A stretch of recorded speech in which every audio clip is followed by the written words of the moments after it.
Los Evangelios. ¿Cómo surgieron los Evangelios escritos?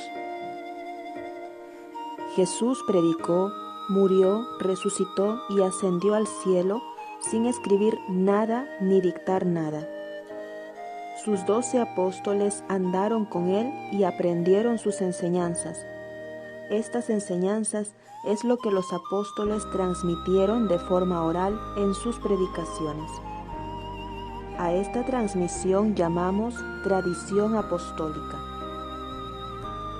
El Evangelio de Jesús, antes de ser escrito, fue proclamado, celebrado y vivido por las primeras comunidades cristianas.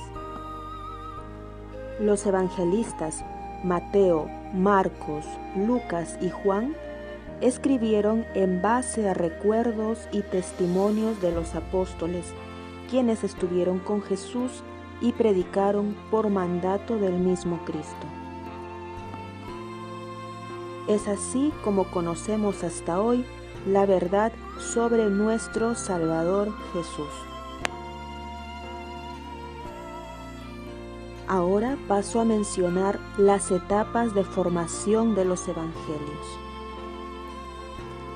El Catecismo de la Iglesia Católica en el número 126 nos dice que en la formación de los evangelios se pueden distinguir 3 etapas. La primera, la vida y la enseñanza de Jesús. La segunda, la tradición oral transmitida por los apóstoles. Y la tercera etapa, los evangelios escritos. En la primera etapa, el Maestro Jesús se distingue de los demás maestros judíos porque ellos exigían la adhesión, es decir, el seguimiento a la ley. En cambio, Jesús exige la adhesión a su persona. Él enseña que quien cree en Él y le sigue, tendrá la vida eterna. Él nos dice: quien pierda su vida por mí, la encontrará.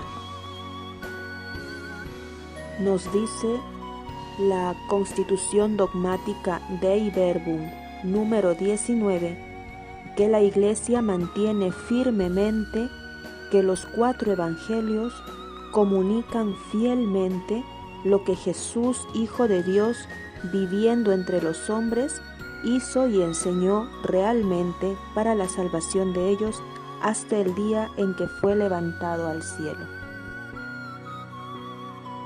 En la segunda etapa, que es la tradición oral, los apóstoles interpretan la vida y enseñanza de Jesús a la luz de la Pascua.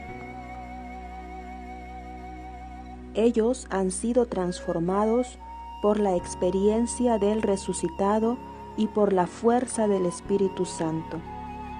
Han descubierto que Jesús no es solo el Maestro del pasado, sino el Señor resucitado y presente entre los suyos.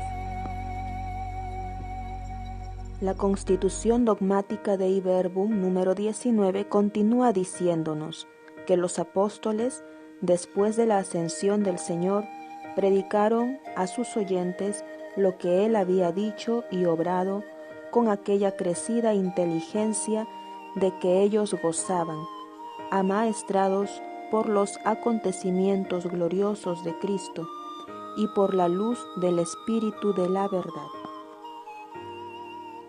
Los apóstoles transmitían el Evangelio a través de 1. Catequesis. Lo podemos constatar en Hechos de los Apóstoles, capítulo 2, versículo 42. Perseveraban continuamente en la enseñanza de los apóstoles.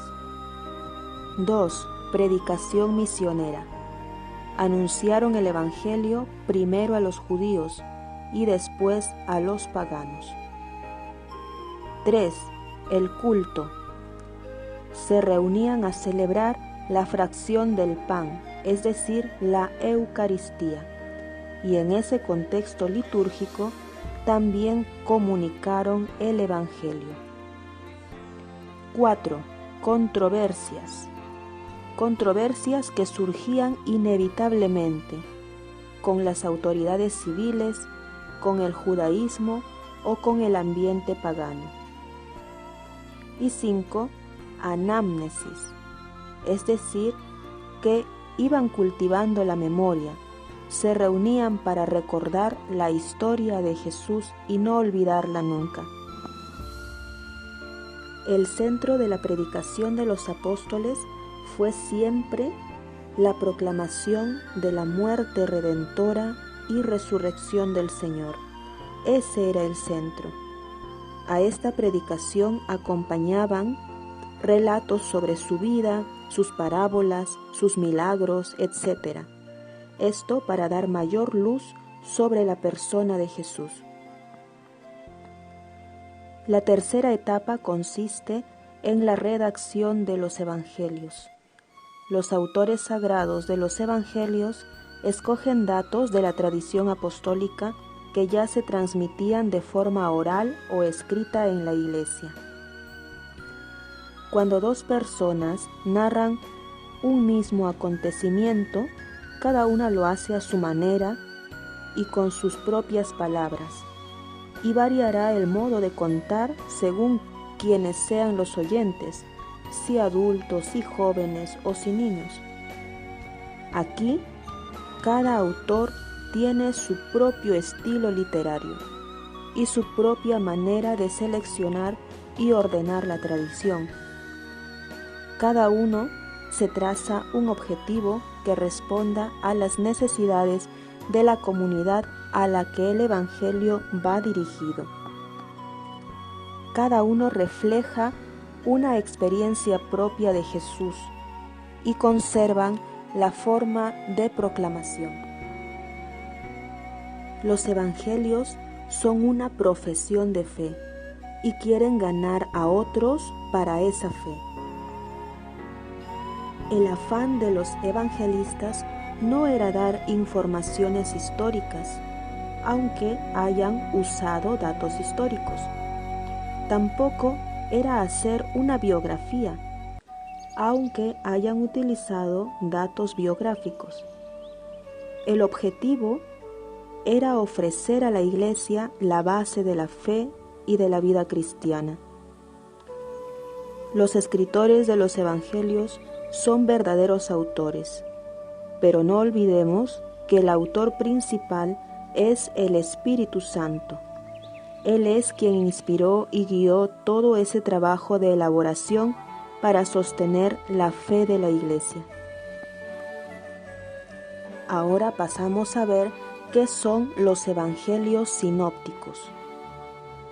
La palabra sinopsis significa con una mirada. Cuando hablamos de los evangelios sinópticos, nos referimos a los 3 primeros evangelios, Mateo, Marcos y Lucas. Se llama así porque sus textos son tan parecidos que pueden agruparse en 3 columnas paralelas, lo cual permite con una sola mirada observar con rapidez y claridad las coincidencias y diferencias en el modo como relata cada uno los mismos acontecimientos. Es como si se tratara de un cuadro sinóptico o un cuadro comparativo. La palabra de Dios es eficaz, toca el corazón y lo transforma. ¿Cuántas personas han sido llamadas por esta palabra y hoy son santos? ¿Cuántas personas hoy son sostenidas por la palabra de Dios? Nosotros mismos, ¿cuántas experiencias con la palabra de Jesús en el Evangelio? No tengas miedo, yo estoy contigo. He venido a salvar lo que estaba perdido. Vete en paz y no vuelvas a pecar. No son cualquier palabra, revelan el amor de Dios por sus hijos. Amor que salva y que tiene su mayor manifestación en la cruz redentora de Cristo. El mayor testimonio de nuestro Salvador lo encontramos en los evangelios. Por eso los santos guardaban especial cariño a los evangelios y eran la base de su oración diaria. Nosotros los cristianos hemos de seguir ese ejemplo. Conocer y amar el Evangelio nos lleva a conocer y amar a Jesús. Para ello, es aconsejable hacer cada día una lectura orada de un texto y sacar fruto para la vida.